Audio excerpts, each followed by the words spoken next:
Gimmer. I live in Dearborn, Indiana, and I'm here to ask a couple of questions, make a couple of statements.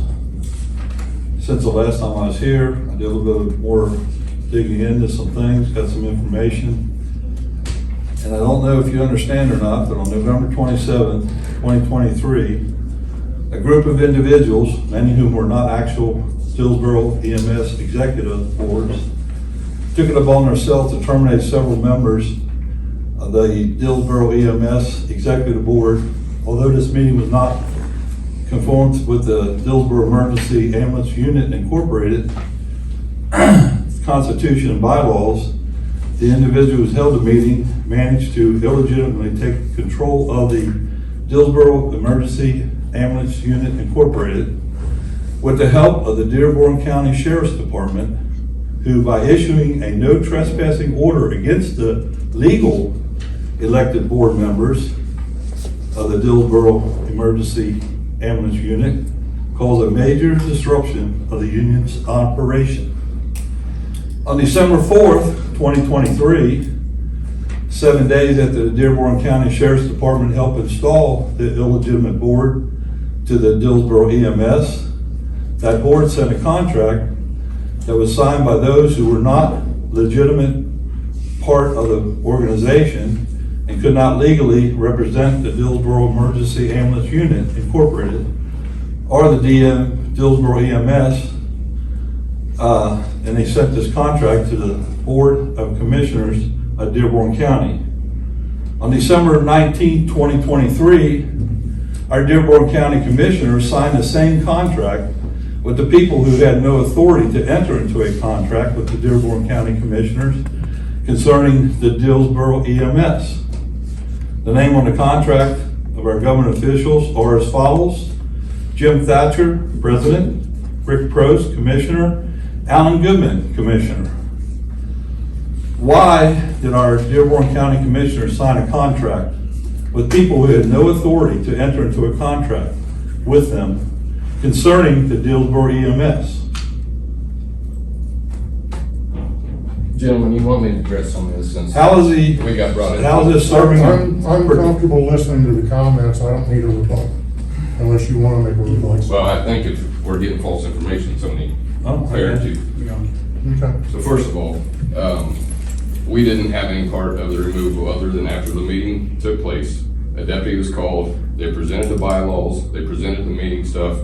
A no trespass issue was ordered to Mr., help me out, Harry Whitteride. And the board. And so, And the board. and the board, okay. Harry, to my knowledge, Harry was the only one, because Harry called me the next day. We talked about it. I agreed with Harry. It was really more of a civil issue. One group's claiming they're not following the bylaws, the other group's saying Can I interrupt you one no, second? please don't. The other group says no, they're not following the bylaws. So I said at this point, there probably needs to be legal involved in this. We don't need to be involved in this. I sent an email immediately out and said, we're not enforcing any kind of trespass stuff with this kind of thing. Later got a email, I think, from Harry's lawyer asking us to do the same thing. I explained to her, what the process was, what we're doing. From that point, the very next day, we were completely out of it, and it was, for the groups to figure out between the bylaws. One point. Yes, sir. He did that before the meeting. The no trespassing order was issued before the meeting because Harry got there an hour before the meeting, and there was 3 deputies there that told him he could not go in. There was 3 And deputies yes, there. there was 3 deputies there, and we'd like to know who they were.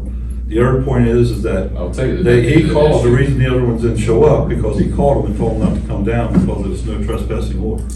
So I know Deputy Surratt was the one who issued the no trespassing. It wasn't my understanding there was anybody there. Nobody ever told me that. I know there's 2 in the building, 1 behind the building, and that's been verified by many, many people. Okay, I'd have to look at the notes on that. I don't know why I would have somebody behind the building, but. I don't either. That's why I'm kind of a little bit upset, because there's a whole lot of things that happen. And then the one thing you said, it was a disruption. I think you could look by the dispatch notes. Once that happened, they made more runs in that short amount of time than the other group had made, for the prior few months. So I don't know that I would say that was a disruption more than they provided actually ambulance service, so the ambulance wasn't leaving Aurora every day taking runs for Dillsboro. Because of that no trespassing order, they are now missing the radios, they have damage to their vehicles. And that I can't comment to, because I'm not. Well, I understand, but I'm just saying, if they didn't have that order, that would have never happened. If that no trespassing order would never happen, that would have never happened.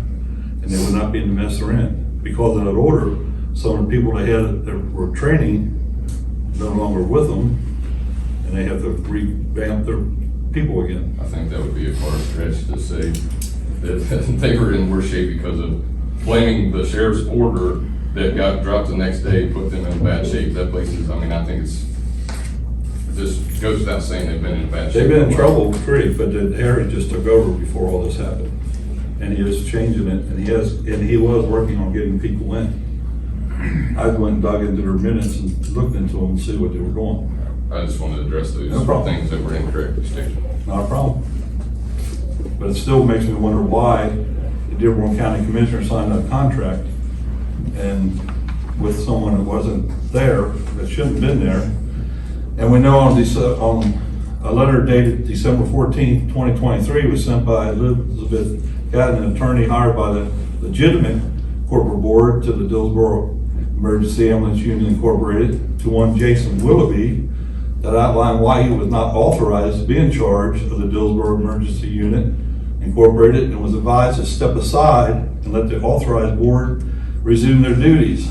There's a letter dated January 11th, 2024 from Jason Willoughby, the one who entered into the illegitimate contract with the Dearborn County Commissioners, stating he is resigning from the Dillsboro EMS, which also states he was dropping a trespass order against Harry, the only authorized captain and an authorized board member of the Dillsboro Emergency Ambulance Incorporated. That's one of the reasons why I questioned about dropping that order, because under everybody that's involved thought that no trespassing order was still in effect up until January 11th. You know, so the question is, did the Dearborn County Commissioners receive this letter from Jason Willoughby? If you did, when did you do it? And did our Dearborn County Commissioners bring this letter up in any of the meetings? Did our Dearborn County Commissioners make this aware to our commissioners, make this aware to the Dearborn County Council members who were voting on this lit situation, so they had full knowledge? You know, the Dearborn County Commissioners shared this letter. Did they share this letter with the committee that they created to disperse the lit fund, the one you was just talking about? And again, a little troublesome here. Why did the commissioners who put together this committee and how they were going to disperse the lit money would have on there the Dearborn County Sheriff,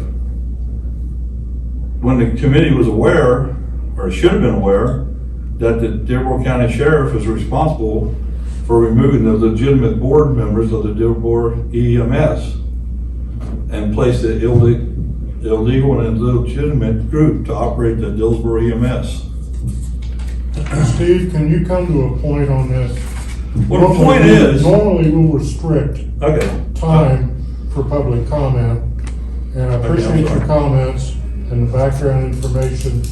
well, my whole I point think we need to is, get to a point and end this. my point is it doesn't seem like people knew about this going on. I didn't know it. I didn't know all this the last time. When I asked you about a contract, you did not have a contract with Dillsboro EMS. But you canceled a contract with Dillsboro EMS that you didn't have in the first place. We were told in that meeting on March 12th that the committee there said they would work with Dillsboro EMS.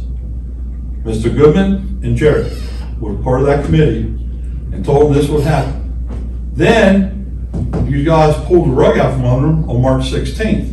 You said it's because of the letter you sent. The letter was not sent to a legitimate people. You contracted with the illegitimate people. You were asked by the attorney in February, which she sent you all a letter, to negotiate with the legitimate board. You have yet to do that. Why? Why is Dillsboro left out in the cold? And how do you think that's gonna help the county? You have an ambulance in Aurora right now that's about to break down and their other one's gone. You have an ambulance in Morris Hill, the one they got, it's not running very well and they're having trouble. Dillsboro has 2 brand new ambulances they bought and paid for themselves. They're working to have people on this. I know that they have got people in school they're paying for themselves, and yet you won't deal with them. So how does that help in the county? And how does that help the county that you almost gave money to an illegitimate organization? One thing you're leaving out is they only made 12% of the runs. That's the old regime. That, it doesn't. I'm leaving out that you gave money to. Harry was part of the old regime. He was co-captain. He's been co-captain for a long time. And you're misspeaking on several. It's not a committee. It's never been a committee. It was not formally organized by the council. It was not formally organized by the commissioners. And you've been told that multiple times, Steve. But in that meeting, you called it a committee, everybody in that I room didn't called it call a it a committee. committee. You did at the beginning. And then when he came up and told you something, you start calling it a group. I'll just say that so that the commissioners do a lot of contracts with, there's a lot of EMS units and they're all nonprofits. The commissioners are not privy to or not scholars in the bylaws for all of these different nonprofits, who the elected officers are at any given time.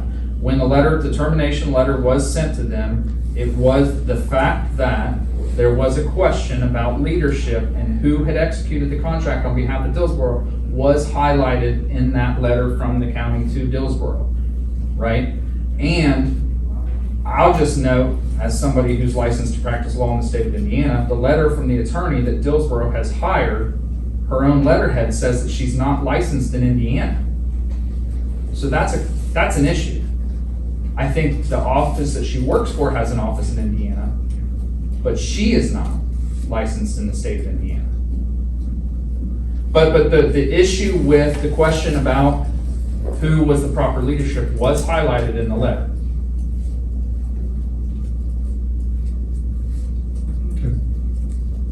Thanks, Steve. Well, Do you have I guess anything my else we question need to wrap this is up? there any way, are you all gonna even negotiate with them, or is it a dead deal?